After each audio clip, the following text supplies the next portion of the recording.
I've been doing drag for almost 8 years now, and when I started drag, it was when I was 15, and it was certainly not anything special. It was very, it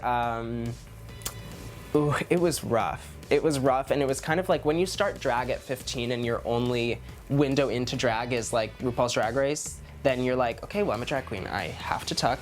Always tucks incorrectly. Have to wear a lace front, never cuts the lace off the wig. I have to, you know, cinch. I'm wrapping duct tape around my midsection. You can still see it in the outfit. It's like, it's so rough, but I think that those parts of drag, those early stages of drag are so important in leading up to learning and growing as a drag queen.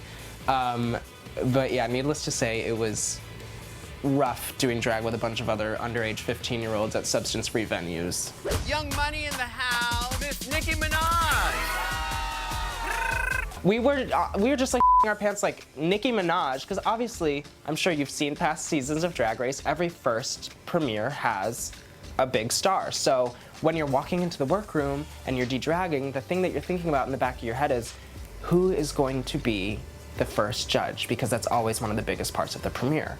And you find out it's Nicki Minaj and you're like, okay, this is breaking a lot of boundaries. You know, she is so heavily represented in the straight community, and so now you're bringing all of her fans into Drag Race because they're gonna find out Nicki Minaj is doing what? She's guest judging on some show called RuPaul's Drag Race. I wonder what that is. And that alone is something that is a window for these people who might not even be aware of what RuPaul's Drag Race is, but because Nicki Minaj is a part of it, worlds collide, bitch. You know, if you want to put my drag in a category, I would say I'm more of a look queen.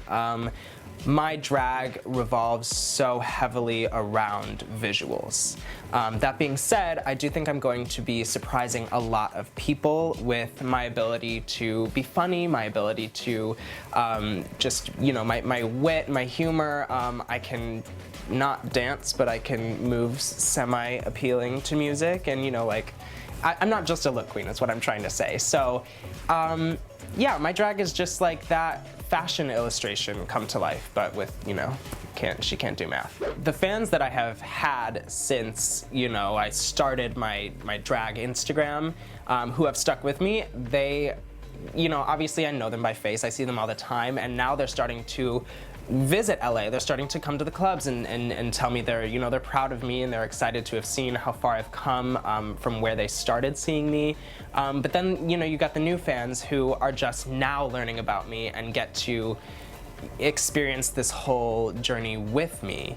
It is overwhelming how much somebody's comment can completely change the trajectory of how your day is gonna go. And I've been so lucky to have only been getting positive comments. Some queens I really admire from past seasons are Violet Chachki. I love her drag. She's the first drag queen that I saw on RuPaul's Drag Race that really broke the boundary of camp and fashion.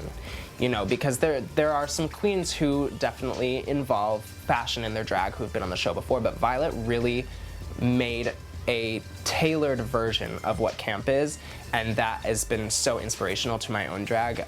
That being said, in regards to camp, BenDeLaCreme has been such an inspiration to me in regards to her performance style. So I would say that, you know, if you had to put it in a box, my drag is very visually Violet Chachki, performance style BenDeLaCreme, if you had to. My biggest piece of advice to a new queen, look at me right in the eye, I'm looking you in the eye, if you're a new queen auditioning for RuPaul's Drag Race, don't take it too seriously. Just don't. It's not serious.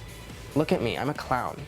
I'm a literal man in a dress doing an interview about being a man in a dress. It's not that serious. It's just have fun and find out what aspect of drag you have the most passion for and run with it.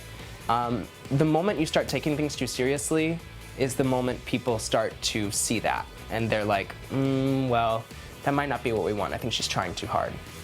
Just don't try too hard.